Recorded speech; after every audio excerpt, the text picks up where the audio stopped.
everyone. Okay, so I am I'm sick right now. So bear with me because this whole video I'm probably going to be sniffling a lot. And if that's annoying, I'm so sorry. I'll try not to, and I'll try to edit out as much sniffling as I can, but I got a cold.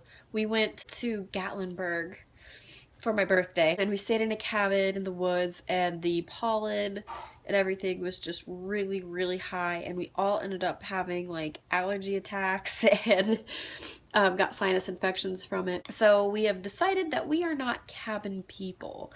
The cabin was, it looked clean when you walked in, but you could just smell the dirty in the air, I guess. So when I went downstairs to use the bathroom, it just smelled like 10 fat boys just urinated on every surface imaginable in there and turned the heat on and left it there for 2 weeks. Like, it was nasty.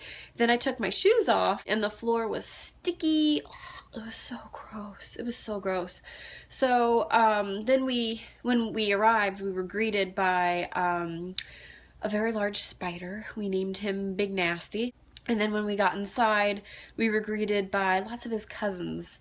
And then his uncle, Effin Nasty, decided that it wanted to sleep with us in bed. So we kind of freaked out about that as well. My husband is deathly afraid of spiders, so it was not, he was freaked. I mean, he wanted to leave like this moment we got there.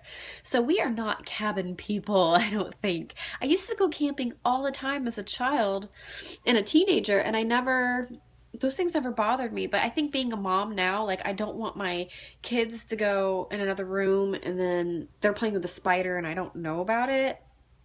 I guess maybe once they're older. And then on the back of a couch, there were, I don't know if the caterpillar was poisonous. I have a picture of it. This is in the back of my car.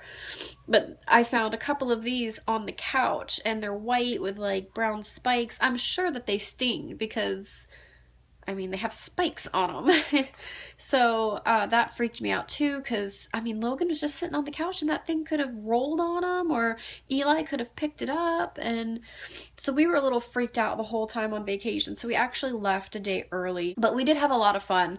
We went hiking, we went mountain climbing on a trail. Not real mountain climbing, but it was a paved path. But it was still pretty freaky. All the signs said, falling deaths have occurred, please, you know, hold on to little children. So I was like holding Eli in a death grip, and Brian had Logan as well. Held his hand really tight, and then we carried him most of the way too. But anyway, the whole point is that the pollen was just crazy, and we all got and like little sinus infections, I guess, from it. Anyway, we're back home now, and I did ovulate while I was in the cabin of horror. Unfortunately, we couldn't really do our thing in dirty spider-infested cabin-ness. So we ended up just baby dancing. I'll put my chart in here, but I think 2 days before or 3 days before I ovulated. So I don't know if that's really, I don't know. We'll see, I guess. Like I said in my last video, I just, you know, kind of just taking our time, and if we're pregnant, we are. If we're not, we're not. Just what will be, I guess. And also, I'm just trying it out. I know I might get comments saying, oh, that doesn't work. It's a 50-50 chance of getting a boy or a girl. But we are trying to sway for a girl since I have 2 boys. I will be happy, of course, with any gender I get, of course. But we just thought, why not? Since this will probably be our last child, why not just attempt to sway for a girl? And is it the Shettles? Shettle? I don't know. Whatever his name is. Method says that you need to time intercourse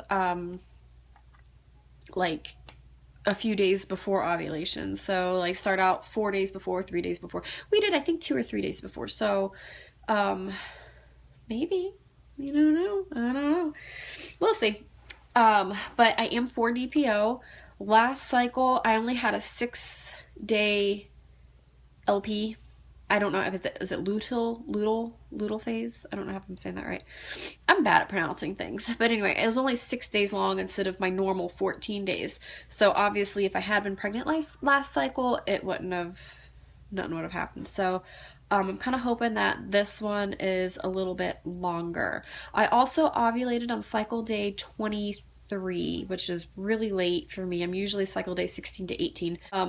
A friend of mine, she was having problems with ovulating late, and her doctor told her to try Pregnitude. So I actually got some, and I'm gonna take that. If we're not pregnant this cycle, I'm going to take that starting on cycle day 1. And yeah, that's basically my whole update. I'm going to be taking a test, probably 10 or 11 DPO. As for symptoms, it's really hard for me to pinpoint any right now. I mean, I'm only 4 DPO, so typically, or in the past when I was pregnant before, I really didn't have any known symptoms until probably around like 7 or 8 DPO, I want to say. That's right when implantation happens. And normally I would get an increase of CM, and I would be really out of breath. Well, right now I'm taking I'm not taking anything, sorry.